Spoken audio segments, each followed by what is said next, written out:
A imagem minha tá boa aí para você? Ok, ok. Ah, perfeito. Fala galera, boa noite a todos. Quem já tá aí com a gente, Daniel da Santa e Bela Catarina tá aí, Marco, Proença, Danner. Pessoal, fiquem à vontade nessa live de hoje, mais uma live de segunda-feira com os nossos gestores. A gente sempre trazendo aí personalidades do mercado financeiro, pessoas que manjam muito de investimentos e estão aqui para compartilhar o conhecimento com a gente, tá bom? Então, como eu sempre alerto vocês, fiquem à vontade para fazer perguntas, fiquem à vontade para perguntar um pouco mais também sobre o fundo e vamos bater aquele famoso papo de segunda-feira com os gestores, tá bom? Hoje estou aqui com o Lucas Queiroz, da Butiá Investimentos. A gente vai conversar um pouquinho mais sobre o cenário de juros, também conversar um pouquinho mais sobre o cenário de câmbio e bater aquele papo também sobre os fundos deles que estão disponíveis na nossa plataforma de investimentos. Tudo bom, Lucas? Tudo bem? Muito obrigado aí pelo convite. Agradecer aí a CM. Imagina, o prazer é todo nosso. Eu sei que tá corrido para vocês, mas é bom estar aqui com vocês compartilhando um pouquinho de conhecimento com a galera. Com certeza.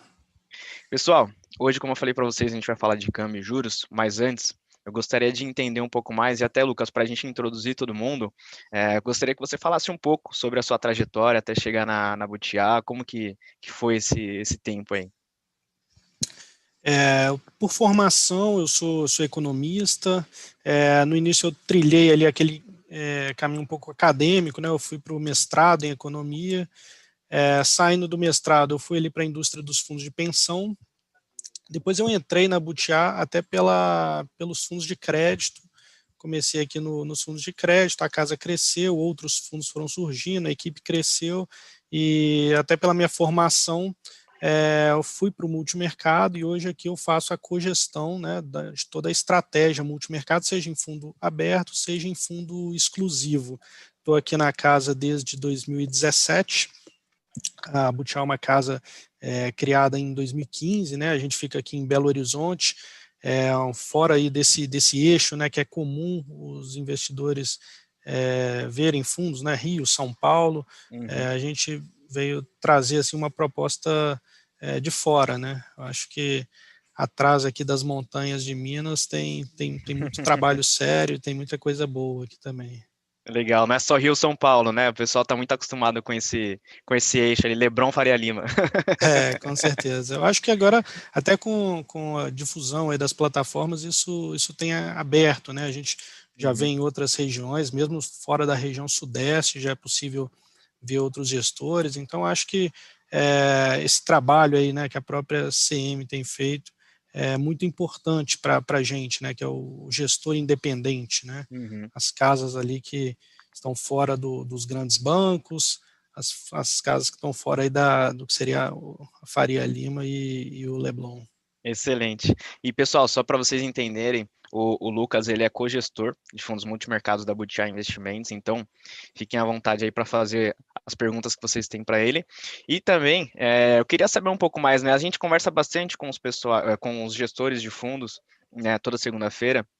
Eu sempre gosto de perguntar para todos eles qual que é o diferencial da casa, né? Porque a gente sabe que tem uma infinidade de investimentos, uma infinidade de fundos disponíveis nas plataformas, a gente sabe que cada um deles, né, atende a determinado perfil de investidor.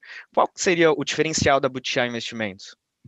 Eu acho que aqui a gente tem uma complementariedade que é muito importante. A casa, de modo amplo, ela trabalha ali com produtos de crédito, ações e multimercado, e a gente tem muita interação, né?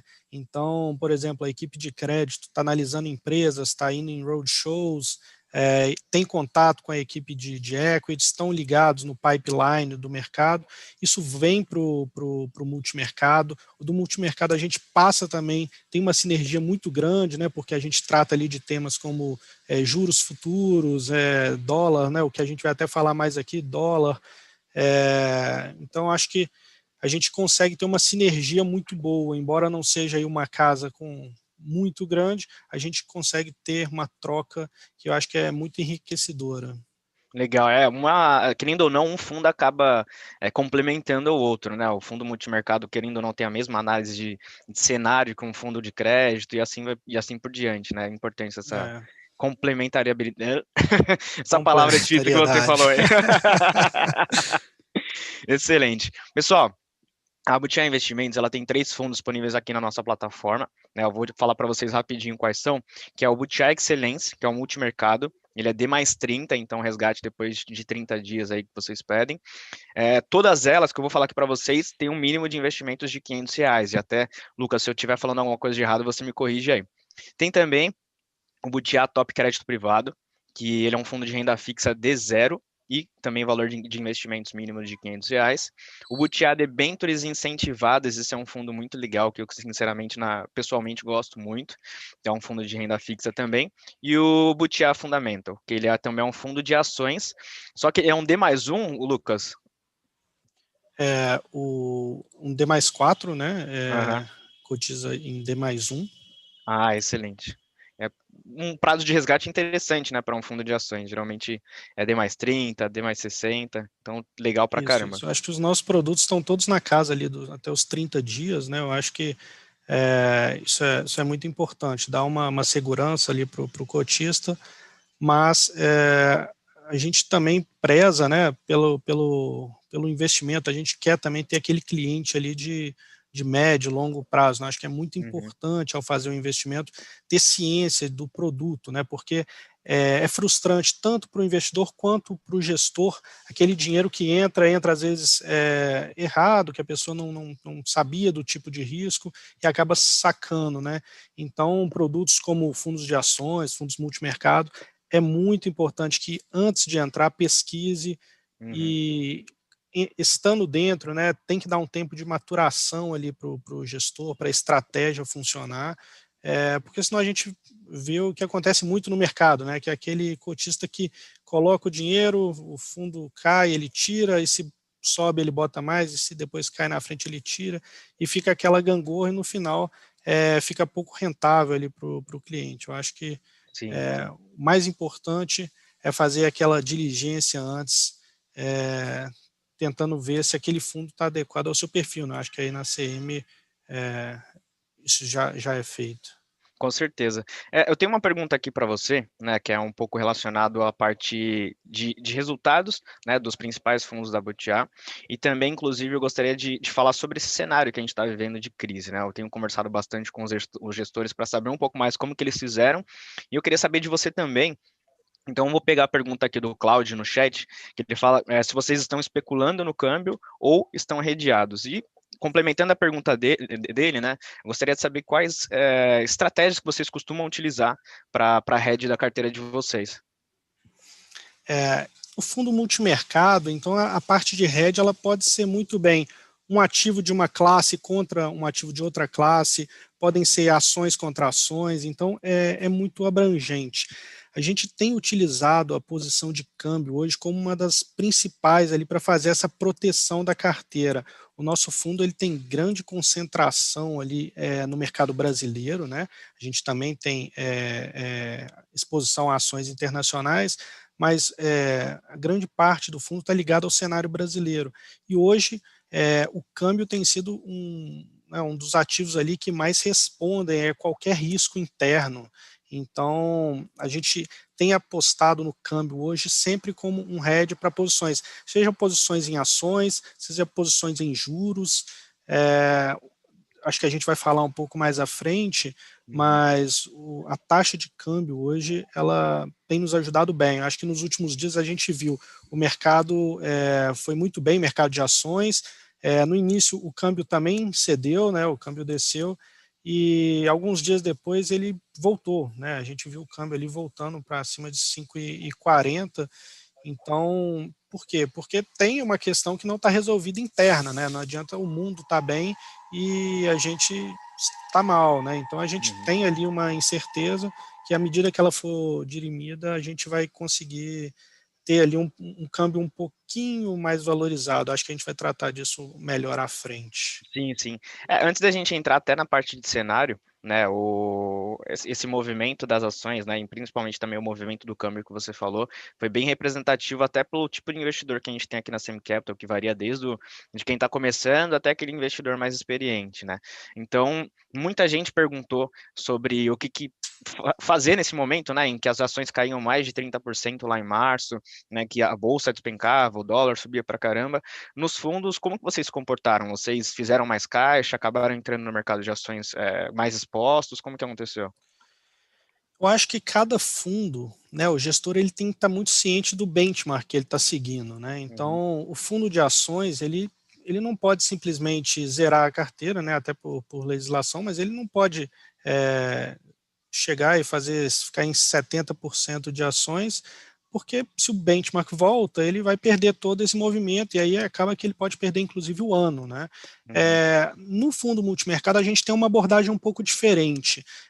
O fundo ele tem um benchmark que é o CDI, então a gente tem um mantra, que é o seguinte, a gente está lutando contra um índice que ele sobe devagar, mas ele está sempre subindo, né? Então eu não posso me expor de peito aberto a uma possível início de crise, igual foi ali no mês de março.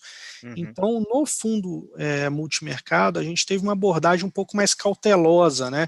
Porque, como eu já falei, nesse tipo de fundo a gente não precisa pegar aquela primeira pernada de recuperação. Eu só não quero estar pegando aquela queda forte, né? uhum, Então, logo ali naquele período volta do carnaval, né? Quarta-feira de cinzas, a gente reduziu bastante as posições em ações logo na abertura. Parte a gente já tinha feito.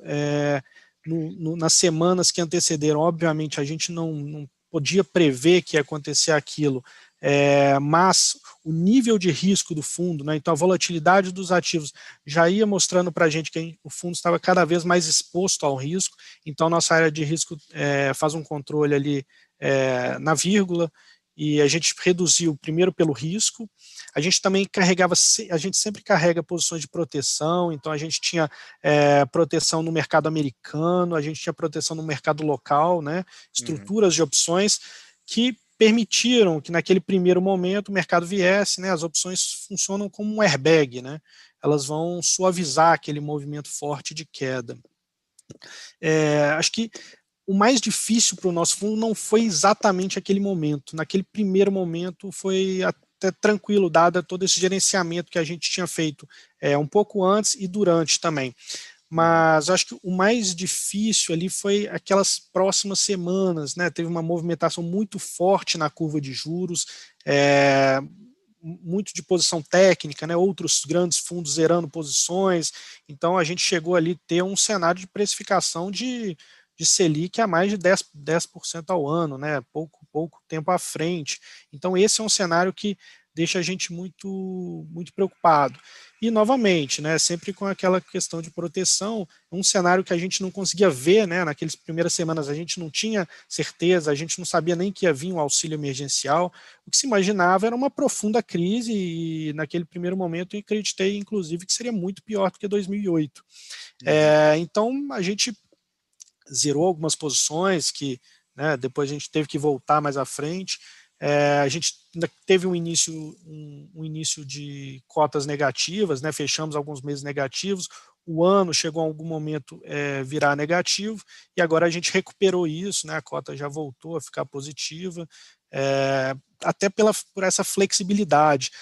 Depois de maio, passado abril, início de maio, o mercado já era outro, a gente já tinha uma perspectiva à frente, começava-se ali a desenhar medidas, né, de assistência, então a gente teve convicção ali então para tomar um pouco mais de risco e poder fazer essa volta, né? Então acho que um dos grandes benefícios do fundo multimercado é que ele pode operar tudo, né? Se isso é complicado Exatamente. para o gestor, por outro lado, ele pode se proteger. E tendo essa flexibilidade que eu acho fundamental, que é a do benchmark, né? A gente tem que bater um benchmark ele constante, mas que sobe devagar, eu posso me dar o luxo que talvez outros fundos de ações, por exemplo, não podiam, né? Que é Uhum. sair do risco por algum momento, ficar bem mais leve e esperar aquela onda forte passar para voltar, né? Então, acho que a Excelente. gente está conseguindo, vamos provavelmente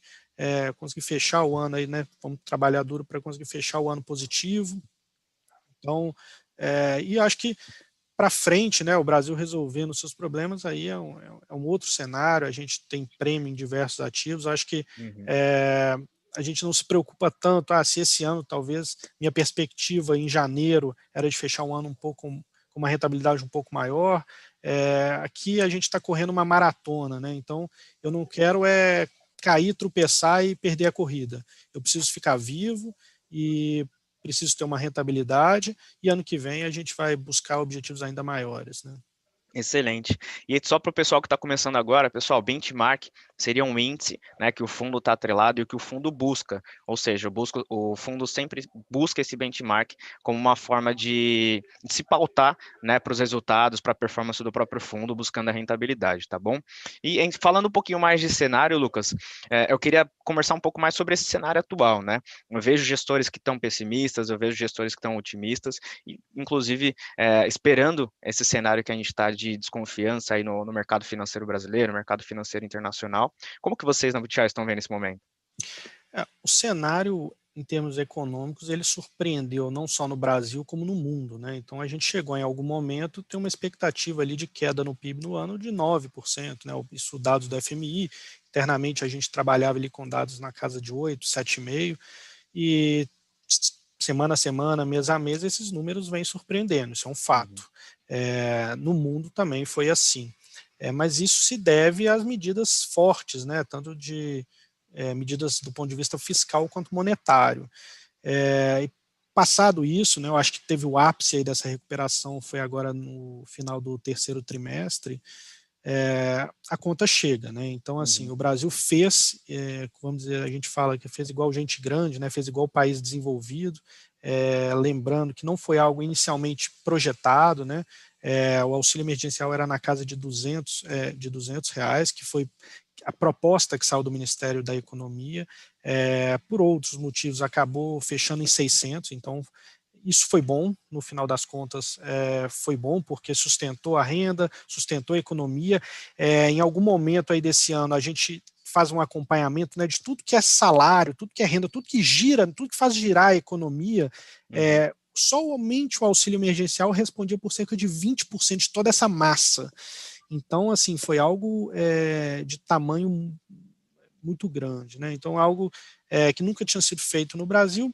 Foi bom, a gente está colhendo, né, uma queda menor do PIB, provavelmente vamos fechar o ano aí talvez abaixo de 5%, né? Seria algo muito bom. Mas ali no início de agosto, nas reuniões internas, a gente notou que, né, a conta tinha que ser paga. Então, a gente escreveu em cartas, nos preparamos para ir reduzindo o risco. E, de fato, né, quando entrou o assunto do fiscal do ano que vem, o mercado começou aí a escorregar, né? Então, agosto, setembro, foram meses ali não muito favoráveis para o mercado financeiro local. E o que a gente acredita que pode ter ainda mais volatilidade, né? Acho que é importante até essa live hoje, porque é uma semana que passa ali, o governo tinha dado um prazo, né, até depois das eleições para eu começar a me movimentar. Surpreendeu a gente no mês passado, foi um silêncio ensurdecedor por parte tanto do executivo quanto do legislativo. Ninguém falava nada, deixou o mercado aí à escura. Agora, né, a gente espera que essa semana essa agenda comece a rodar. Eu acho que vai ser um período tenso, porque o desafio não é fácil, não é questão de falar que eu quero, eu não quero, o presidente está com boa ou má vontade, não é isso. A gente está fazendo uma escolha hoje que nunca foi feito no passado, né? Porque o teto de gastos hoje ele cria uma restrição que as famílias, né, as famílias de quem está nos assistindo já passam por ela, ou seja, todo mundo tem uma renda e todo mundo tem que gastar ali dentro da sua renda, né? No Brasil sempre foi feito o contrário, você tinha um orçamento, o que se fazia, eu quero gastar mais, então faz o seguinte, infla a minha receita esperada para o próximo ano, que aqui eu posso colocar um gasto a mais. E lá na frente, chegava no meio do outro ano, havia o que se chamava de frustração de receitas, né? Gastei, coletei menos imposto do que era esperado. E com isso você ia fazendo déficit. O que acontece dessa vez? O teto de gastos, não adianta ter mais receita, não adianta cobrar mais imposto, ele está travando o seu gasto. Então, você leva o Brasil para uma discussão que é uma discussão civilizada, né? Na Inglaterra, por exemplo, é uma discussão super comum. O parlamento faz essa discussão. Qual percentual da nossa receita eu vou gastar com educação? Quanto eu vou gastar com saúde? Quanto vai ser em obras? Quanto vai ser em assistência às famílias mais desfavorecidas? Então, é uma discussão que é super normal no mundo inteiro. No Brasil, não. A gente não tem. 90% dos nossos gastos hoje, eles são carimbados, ou seja, muda o presidente, pode mudar quem for, tá lá, esse percentual aqui já vai para aquele ministério, esse vai para o outro, não importa se aquele ministério vai usar mais ou menos, aquele dinheiro já vai para lá. Então não se faz política na sua essência, né? Então o teto de gasto tem levado essa discussão, uma discussão nova para o Brasil, né? E está causando todo esse burburinho, né? Toda essa tensão. O governo hoje tem uma proposta que é aumentar o benefício social, né? A gente vê uma situação no Brasil hoje muito séria, a gente trabalha aqui internamente com desemprego na casa de 22%, levando em conta que as pesquisas do IBGE, nessa contabilidade, ela não leva em conta pessoas que saíram ali da força de trabalho, né, seja por qualquer motivo aí ligado à Covid. Então, se a gente volta com essas pessoas, a gente estaria hoje virtualmente aí trabalhando com um desemprego na casa de 12%. Então é um assunto sério, acho que é necessário algum aumento aí nos benefícios sociais, mas a gente também tem uma restrição que ela leva a essa discussão. Ok, quero gastar mais, mas vou ter que tirar de algum lado. Então a gente passa por esse cenário. Internamente aqui, o que a gente discute, o que a gente acredita, o governo ele é pragmático, né, o bloco ali que compõe o governo, que é a nova base do governo, são muito pragmáticos, eles estão na política há muito tempo e provavelmente vai ter volatilidade, vão tentar propor algumas coisas, né, igual propuseram ali a questão dos precatórios, mas a gente acredita que em algum momento eles vão ser enquadrados, vão ter que fazer as coisas dentro do teto de gastos e com isso a gente espera ali uma convergência mais à frente, tanto de juros quanto de câmbio, né? Legal. É uma das melhores definições que eu vi de cenário até agora, viu? Parabéns, Lucas. E Obrigado, Gabriel. falando um pouco mais também sobre a curva de juros e também esse ciclo de cortes que a gente viveu aqui no Brasil, até para intensificar um pouquinho mais a economia, né? E como um dos incentivos para a gente sair dessa crise um quanto mais rápido. Na sua opinião, o que você achou sobre as atuações de ciclo de corte? Foi um corte muito rápido? Os residuais foram bons? Assim, o que você acha, né? O nível de juros você acha que está interessante ou poderia ter cortado menos? Até para a rolagem da dívida é um problema mais para frente, né? Esse é um bom tema aí que você trouxe, porque isso está na discussão, né? E a gente abre não só discussão entre economistas, como a gente abre plataformas, redes sociais, o Twitter. Essa discussão que está aí, está bombando, né? E todo mundo discute. Virou um pouco até penso assim, virou um pouco de fla-flu, porque todo mundo tem uma opinião, ninguém Realmente. entende direito ali, né? Muita gente não entende o que o Banco Central, qual que é o objetivo, quais são os instrumentos do Banco Central, mas virou um assunto que todo mundo tem uma opinião. O Banco Central hoje, né, na figura aí do presidente e alguns diretores também, eles estão na fogueira hoje, estão sendo muito criticados. Eu tenho um certo problema assim, em criticar o Banco Central nesse momento. Um dos motivos é porque se eu criticar o Banco Central, eu tenho que falar onde que ele está errado, onde que ele errou lá atrás. E esse é um problema. Por quê?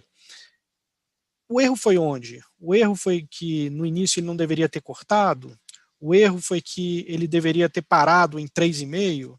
O erro foi que ele deveria ter cortado mais devagar, talvez para dar tempo de ver todos os reflexos da política monetária, que ela tem defasagens. Então, eu acho que, se me permitir, eu tenho alguns slides aqui que eu consigo Claro, vamos compartilhar. mostrar a minha incerteza. Deixa eu colocar aqui. Acho que já está como host já, Lucas. Pode ir. Ok. Deixa eu compartilhar um slide. Pessoal, para quem está aí acompanhando a gente também, deixa o like de vocês se estão curtindo o tema da live. E se tiverem perguntas, fiquem à vontade, tá bom? Daniel, essa pergunta sua sobre o dólar, eu vou deixar um pouquinho mais para frente que a gente vai entrar especificamente no assunto dólar, tá bom? Então, assim, qual que é o meu problema? Muita gente diz que o Banco Central está causando toda essa desvalorização no câmbio. Então, a culpa seria do Banco Central por causa do câmbio. Então, a gente vai para o gráfico de câmbio aqui. Esse é um modelo interno nosso.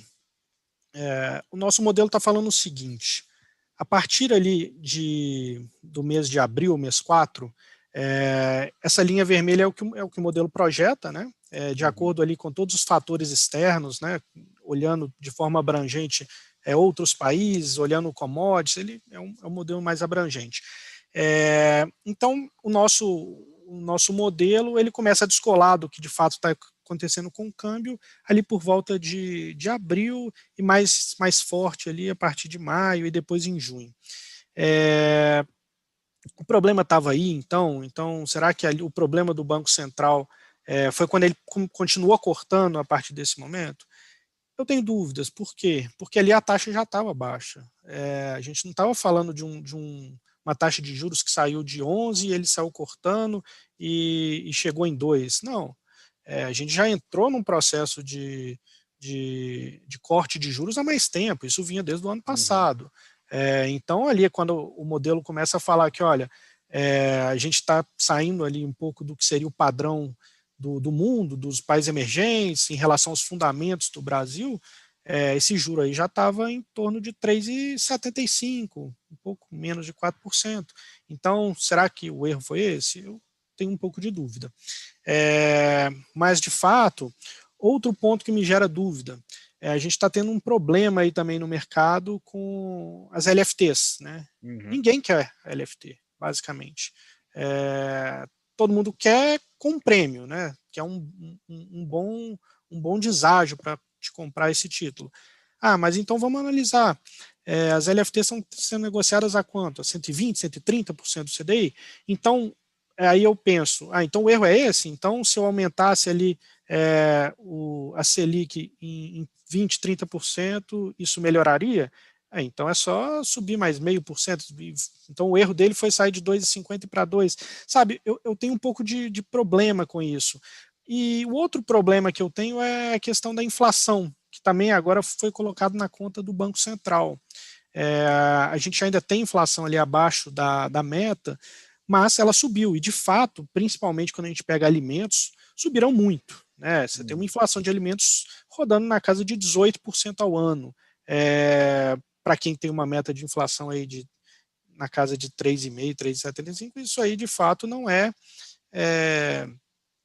normal. Mas vamos entender um pouquinho também por que os preços de alimentos estão subindo. Né?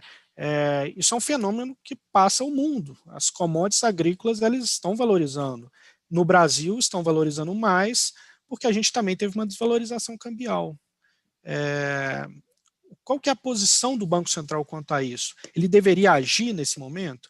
O Banco Central ele olha e pelo arcabouço que ele trabalha, que são as metas de inflação, ele tem que colocar os juros para fazer a inflação no seu, o que ele chama de horizonte relevante, na meta. Né? Então, para frente aí a meta vai caindo, vai para 3,5, 3. E quando ele olha hoje, ele olha o Focus, né, que são os economistas reportando a ele o que eles esperam, essa inflação está abaixo da meta.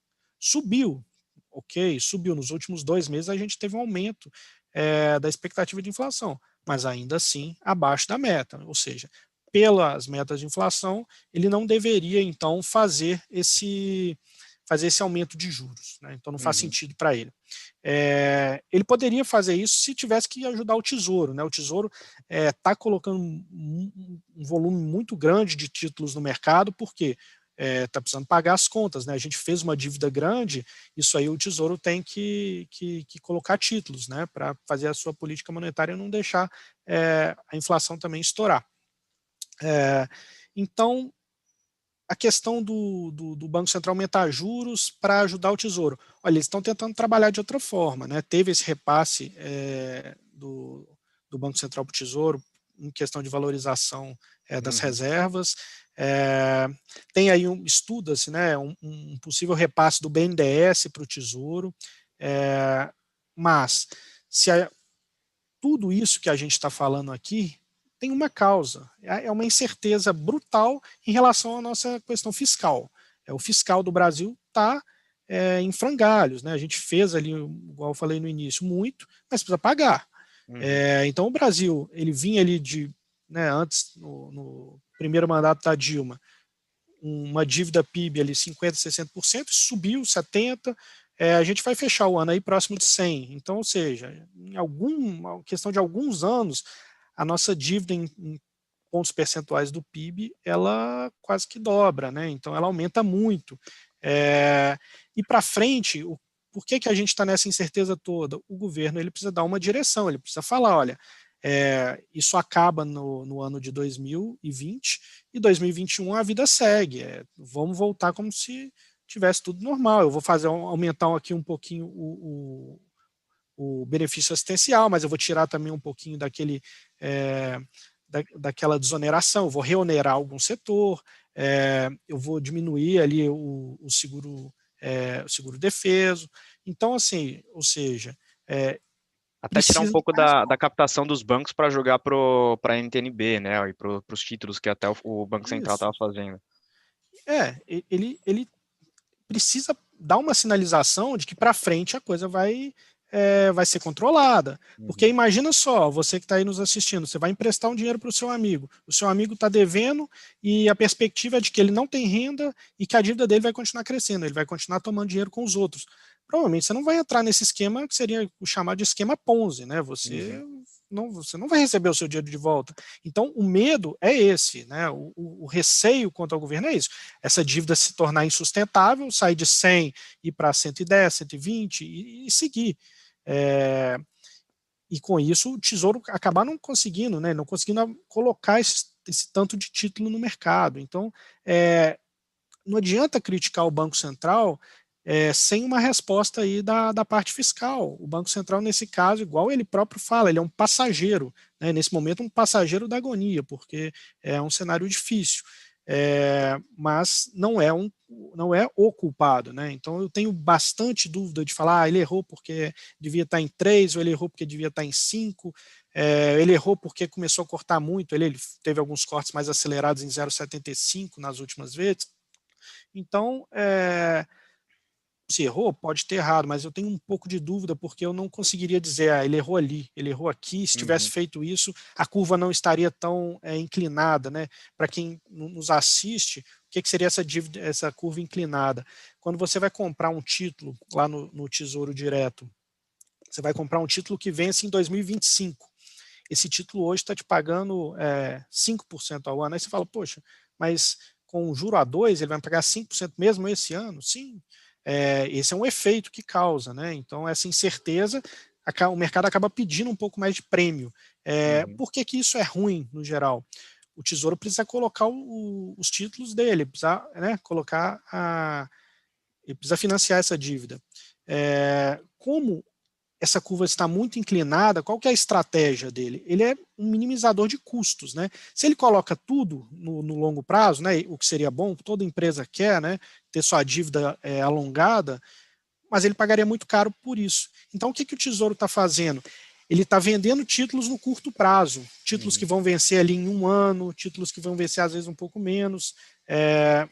Então, qual que é o problema disso? Isso é um jogo que não se joga por muitas rodadas, né? Se a gente chegar no ano que vem com uma incerteza fiscal, com uma curva inclinada e o Tesouro tendo que colocar títulos de novo no curto prazo, encurtando ainda mais a duration da dívida, né, o prazo médio da dívida, certamente a gente vai entrar numa situação muito perigosa, né? Só para ter uma ideia, cerca de um quarto da dívida que vai fechar esse ano, ela vence em menos de 12 meses. Ou seja, a gente tem uma dívida curto, né? aí, é muito curto, né? Para uma dívida muito grande, são mais de 7 trilhões, então é um volume muito expressivo. Pode ocorrer em algum momento você não conseguir rolar, né? Esse é o grande risco. E A você dívida vai acha que ficando a curva tenha precificado uma nova alta aí na taxa de juros, nos juros, né? Sim, esse é um ótimo ponto. Eu acho que eu tenho um outro gráfico para ele, que é esse gráfico aí.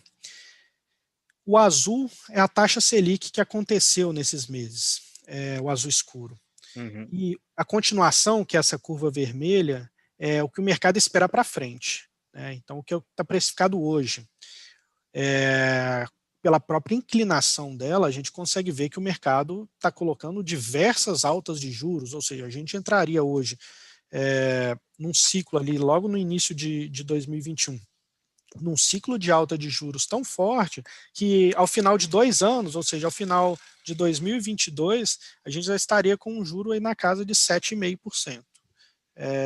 Isso é o que o mercado coloca. Se vai acontecer, não sabemos. Eu acredito que não. Pelas nossas estimativas, que são essas outras duas curvas, se a gente supor, né, que não vai ter um rompimento fiscal, que a dívida não vai se tornar inviável, não vai se tornar impagável, insolvente, esse aumento de juros ele deveria ser um pouco mais gradual, né, e a gente simula 2 cenários.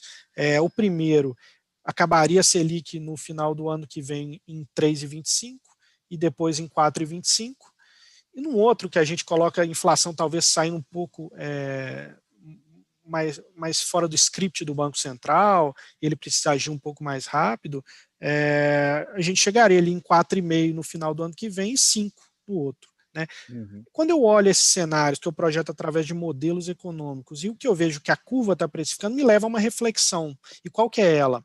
Olha, o mercado está colocando um prêmio tão grande que provavelmente ele já está precificando algum tipo de rompimento, ou seja, é um mercado muito cauteloso, está todo mundo com medo, tem uma incerteza tão grande e o governo, tanto o legislativo quanto o executivo, estão dando tão poucas respostas que ninguém quer apostar que esse negócio aí vai entrar, que vai dar certo, né? Ou seja, que o ano que vem a gente vai ter uma situação um pouco mais controlada em termos de dívida. Por isso que gera prêmio, né? Então a gente olha para isso, como gestor, tenho que ter um certo receio desse cenário, mas eu tenho também que saber que já está precificada muita coisa ruim nessa curva de juros, né? Então, ao menor sinal de que as coisas vão se encaminhar, é muito provável que essa curva ela vai começar a ceder, né? Uhum. Então, isso tudo está condicionado a uma atitude positiva aí, tanto do governo quanto do Congresso, né? Mas isso deveria ser muito positivo, então, para as estratégias de juros, né? Então, a gente pensa dessa forma. Excelente. Agora, entrando um pouco até na parte de dólar, né, falando um pouco de câmbio, a gente está vendo o câmbio nas alturas, é um fato já, ele tem caído nos últimos dias, mas também voltou muito. Como que vocês estão enxergando esse cenário de câmbio? Inclusive, tem uma pergunta do Daniel, que ele fala que 2021 está previsto o dólar perder 20% de valorização. Como que ficam os títulos que estão atrelados ao dólar? Sim, eu vi essa notícia, acho que saiu hoje na mídia também. Ela conversa um pouco com o que a gente tem ali de modelo, né? Esse gráfico que está na tela, eu já apresentei ele antes. Essa linha vermelha é o nosso modelo, que a gente usa, né? Os fundamentos da economia brasileira e também de todo o cenário exterior. Então a gente dá uma olhada no que está acontecendo no mundo à nossa volta, né? Os pares do Brasil. E a gente acredita que, ó, se a gente não tivesse esse risco tão grande interno, a nossa taxa deveria estar girando ali próximo a 4,50, né? O nosso Uhum. modelo aí 4,47. Então tem uma desvalorização boa aí nessa conta. O que a gente acredita? Isso está condicionado, primeiro, à resolução dessa questão fiscal, né? Por quê? A gente olha muito para o PIB, mas tem uma outra medida que é muito importante, que é a renda interna do povo, tudo que é gasto no país. E o que é gasto no país, né? É, tudo que eu faço ali de poupança interna, então isso vira investimento e tudo mais. E também eu tenho que colocar ali a minha conta corrente, que nada mais é do que as trocas que o Brasil faz com os outros países do mundo. Então, se eu tenho um superávit nessa conta com o mundo, ou seja, eu exportei mais do que importei, e nesse somatório também eu deixei menos dinheiro de viagem lá fora, e isso dá um saldo positivo, isso também entra para consumo interno, né? Isso é Uhum. renda aqui dentro. Então, vamos pensar num cenário ruim. O governo vira e fala que vai fazer um novo programa social muito grande, que ele não vai tirar de lugar nenhum e que vai aumentar um pouco o déficit e que sai, ele vai estender o auxílio emergencial e o orçamento de guerra, né, chamado para o ano que vem. Isso está me dizendo que eu vou ter menos poupança interna, ou seja, tem menos receita, receita prestante de despesa. Então, eu estou tendo um déficit. Isso vai naturalmente, por essa equação matemática, eu vou ter que fazer o quê? Um pouquinho mais de poupança lá fora, ou seja, eu vou ter que ter um superávit a mais, né, para vir um pouco mais de dinheiro para financiar tudo isso. Se eu não quiser que eu financie toda essa coisa através de inflação, né, que não é o cenário hoje. Então, eu teria que ter um câmbio pressionado lá em cima para eu conseguir exportar e ganhar tanto dinheiro em reais que façam essa conta fechar, né? Então, a gente tem um cenário que, se o governo vai para um lado ali, vamos dizer, irresponsável, do ponto de vista das contas públicas, essa taxa de câmbio não chega em 4,50 no ano que vem. Ela vai girar, ela pode cair um pouquinho, pode ir para 5, 5,20, mas ela vai girar no que seria a minha banda cinza ali de cima. Ela vai parar um pouquinho abaixo do 5, né? Ela não faz esse trajeto completo. Tem um outro motivo também pelo qual eu não acredito, por exemplo, que a nossa taxa de câmbio hoje ela vai conseguir ali fazer aquele pouso muito abaixo desses 4,50. Por quê? Tem um motivo. O Brasil hoje é um país que não tem grau de investimento, ou seja, tem muita gente lá fora que queria investir no Brasil. Um juro um pouco maior do que o meu, eu acho que isso faria uma rentabilidade melhor, mas ele tem vedação, ou seja, esse fundo, esse fundo de pensão exterior e tudo mais, eles têm uma limitação que é o rating, ou seja, eu só posso investir em países que têm um rating acima de tal letra. O Brasil hoje não tem esse chamado grau de investimento. E o que isso implica para a gente? Implica no câmbio. Aqui eu dou um exemplo simples, era o dinheiro que entrava no Brasil aqui para comprar título público. A gente teve um período de 2006 a 2015 muito favorável, né? O Brasil cresceu ali no início de 2006, depois mais para frente ganhou o grau de investimento, deu uma turbinada nesse recurso, acumulado em 12 meses, chegou em algum momento a entrar cerca de 30 bilhões de dólares no Brasil, né? Isso está entrando muito dólar, o dólar perde valor, né? Está vindo muito dólar para comprar real, então o real ganha valor. Esse tracejado vermelho é quando o Brasil perde ali o grau de investimento. O que acontece? As pessoas são obrigadas a tirar. Não é aquela questão de falar, não, mas eu gosto do país mesmo assim. Não, tem vedação, esse recurso saiu. E aí, de lá para cá, acumulado em 12 meses, nunca mais voltou a ser o que era. E eu acredito que não vai voltar. Então, esse é um fator que vai para frente manter o dólar um pouco mais apreciado. Dificilmente a gente vai ver, nas condições de juros que a gente tem hoje, o dólar é na casa de R$2, né? Teria que acontecer algo a mais, né? Teria que ter um super boom no mercado externo, muita liquidez. Mas, e até recuperar esse grau de investimento que é muito difícil, né? E até recuperar o grau de investimento que, assim, muito provavelmente nos próximos anos a gente não vai recuperar, né? Não dá para contar com isso, pelo menos nos próximos 4 anos. Então, ou seja, isso, né, tem menos dinheiro entrando, então o real fica um pouco mais pressionado, porque qualquer saída de dinheiro aqui gera pressão por dólar, o dólar sobe. Então, é um cenário, eu acho que o próprio ministro Paulo Guedes ele fala muito isso. A gente está entrando num outro equilíbrio, que seria juros um pouco mais baixos e taxa de câmbio um pouco mais elevada, né? Então, a gente sempre teve juros de 2 dígitos em momentos, né? Momentos no passado, nossa taxa de câmbio era 2 e pouco, 1,80. Nessa conjuntura atual, isso não ocorre, né? Isso não é possível. A gente precisa, até para conseguir, já que o dinheiro não está entrando de forma passiva, né? Não estão vindo aqui de bom grado comprar os nossos títulos, por quê? Porque a nossa taxa já não é tão atraente, ou porque eles não poderiam mesmo por causa da restrição do rating. Se de bom grado não está entrando, olha, então você desvaloriza o seu câmbio, porque aí o seu produto vai ficar um pouco mais barato lá fora, né? Então a gente fica muito competitivo, porque eu posso vender um pouco mais barato, porque o câmbio está tão desvalorizado que em reais é muito dinheiro. Então consigo exportar muito e trago o dólar dessa forma. Ou de outra forma, né? Já que não entrou de bom grado, o dólar fica tão valorizado que o estrangeiro fala, olha, eu vou entrar nesse país porque mesmo que se eu não ganhar nessa ação ou nesse título, eu vou ganhar com essa valorização do câmbio que vai ter, porque está tão desvalorizado que não vai mais do que isso. E acaba equilibrando, né? Exato. Então é por isso que nos últimos dias o Brasil ele performa melhor do que outros países. Porque quando tudo está bem, depois da eleição do Joe Biden, teve um excesso de liquidez. Todo mundo começou de novo a olhar para fora. Vamos investir onde?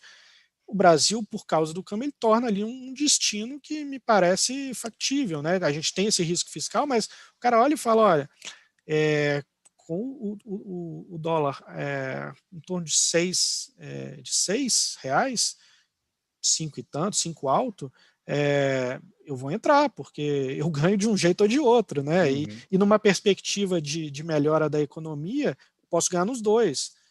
Então vira uma aposta dobrada. Então, assim, o dólar faz esse mecanismo também, que é muito importante. Então não adianta, na situação atual, achar que o dólar vai a 2, não vai, é muito difícil.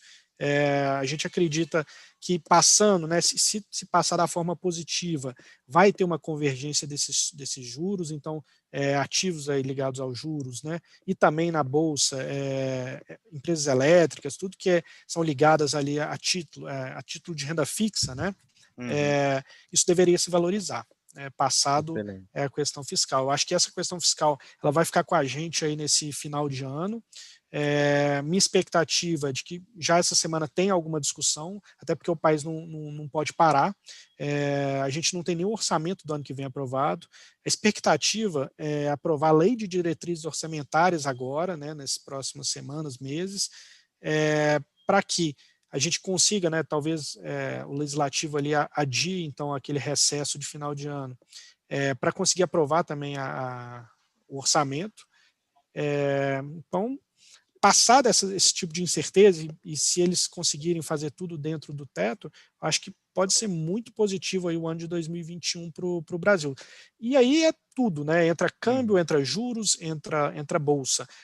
Lembrando que o câmbio, por esse motivo, né, por ter esse mecanismo também de tornar os ativos locais mais atrativos, ele segura um pouco, né? Até no primeiro momento ele pode ceder, mas ele não deve se estabilizar ali muito abaixo desse 4,50. Eu acho que ele fica ali em torno de 4,50 a R$ 5. Perfeito. Agora, transmitindo um pouco mais isso daí para o mercado de bolsa e um pouquinho mais de setores, né? Na Butiá, existe algum setor que vocês estão se concentrando mais devido a esse cenário? Ou então vocês acabam não olhando tanto a parte de setores? Como que funciona? A gente trabalha da seguinte forma. O fundo de mercado, como ele opera, né, diversos ativos, a gente usa muito a expertise da nossa equipe de ações, da equipe de renda variável. E aí a gente acaba alocando, né, uma carteira muito próxima no multimercado ao que tem os nossos fundos de ações, mas também combinando ali com um pouco de índice, né? A gente opera o índice Bovespa, também o índice futuro, fazendo estrutura de opções. Nesse momento, o que a gente pensa? Eu acho que para ter na carteira é importante ter algumas empresas ligadas, algumas empresas exportadoras, algumas empresas do setor de tecnologia. Acho que nos últimos dias até não tem sido tão favorável, né? A gente está vendo uma mudança aí muito forte depois da eleição do Biden, mas ainda assim é um setor que vai ganhar em 2021, vai ser muito positivo. Então a gente pensa cada caixinha ali de o que isso pode interferir ali no fundo, por exemplo, se tal variável, por exemplo, se o câmbio se mexer, a gente tem que ter um ativo ali também na renda variável ligado a isso. Eu acho que para o investidor que está vendo, se de fato essa curva ceder, né, se os problemas fiscais aí foram parcialmente resolvidos, as empresas ligadas a juros, que chamam de bond proxies, né, que são empresas ali do setor de energia, isso aí vai se valorizar bastante, né? Então, ou seja, essas empresas elas têm uma receita definida, então é muito definido. No momento que o juro fica baixo, essa rentabilidade delas aumenta, né? Então isso gera muita atratividade no preço das ações. Isso aí vai se beneficiar bastante. Mas a gente tenta não concentrar numa determinada tese ou não. A gente tem um portfólio ali bem diversificado, e também operamos aí no multimercado através do índice. Legal. E no mercado internacional a gente opta também pelo índice, até por ser uma gestora brasileira que ainda não está no exterior, a gente tem um certo conservadorismo, né? Então a gente opera o índice agregado, hoje a gente está no S&P. Perfeito. E pessoal, para quem quer seguir a Butiá Investimentos lá no Instagram, é Butiá Invest. Então até mandaram aí já, a Butiá Investimentos mandou no chat para vocês seguirem. Então fiquem à vontade assim que acabar a live de seguir eles, que tem bastante conteúdo legal. E o pessoal está perguntando bastante aqui também sobre a parte educacional, né? Você deu uma verdadeira aula aqui para a gente hoje sobre cenário, câmbio, juros. E eles têm perguntado um pouco de se você tem dica sobre livros de como estudar juros, né? Como que eles podem ver um pouco mais essa parte aí. Olha, infelizmente no mercado brasileiro, né, na língua portuguesa, essa parte de juros ela tem um pouco menos de material, mas ainda assim é possível.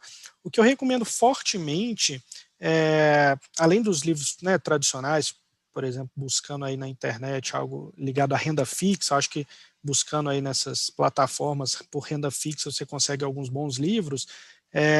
Hoje, o pequeno investidor ele tem acesso ao que é fundamental. Você tem diversos podcasts, inclusive tem cartas, inclusive a Butiá ela faz cartas mensais sobre cenário, outras gestoras também fazem. Então, acho que é um processo muito enriquecedor para quem está investindo, quem está começando a investir, quem já está há algum tempo, mas agora que está começando a ser um pouco mais arrojado. Então, acho que dá para tirar muito insight disso, né? A gente tenta colocar, por exemplo, na nossa carta tudo que a gente viu de cenário e sempre o posicionamento nos fundos dado o cenário que a gente está imaginando. Então, assim, tem muito material e às vezes a gente pensa, né, várias coisas, é muito caro, tem que comprar isso. Tem muito material de graça aí, né, o nosso portal está aí, acho que tem muita coisa, né, se procurar nesse universo hoje que está crescendo, procurar aí nos fundos que estão na CM também, tem muita coisa, tem muito material bom, tá? No mais, não tenho nada específico em termos de juros, mas buscando por renda fixa, eu acho que dá para encontrar ali livros que vão ser bons. Excelente. Lucas, queria agradecer demais a sua presença, até queria falar para o pessoal buscar os fundos da Butiá Investimentos lá na nossa plataforma. Temos 4 opções, como eu falei para vocês no começo da live. Deem uma olhada também no site deles, que fala um pouquinho mais sobre essas cartas, mostra também os relatórios mensais e fiquem à vontade aí, galera, para aplicar nos fundos deles, que geralmente assim, geralmente não, né? Com certeza tem um fundo mais propenso aí para o seu perfil, porque tem de ações, tem debêntures incentivadas, renda fixa e tudo mais, tá bom? Lucas, brigadão novamente. É sempre muito bom estar aqui com vocês compartilhando conhecimento e já fica o convite aí para uma próxima live para a gente conversar um pouco mais. Eu que agradeço, em nome da Butiá, eu agradeço aí a CM Capital também, o excelente trabalho que vocês estão fazendo, justamente proporcionar, né, esse contato do gestor com o investidor. Acho que isso enriquece não só para o investidor, como para a gente também. Eu acho que é muito positivo. Fica aí o meu agradecimento. Obrigado. E pessoal, fiquem à vontade aí para fazer perguntas pós-live também, que a gente manda para o pessoal da Butiá e repassa para vocês nos comentários. Se vocês gostaram, deixa o like de vocês. Nos vemos numa próxima live e até mais. Tchau, tchau. Tchau, tchau.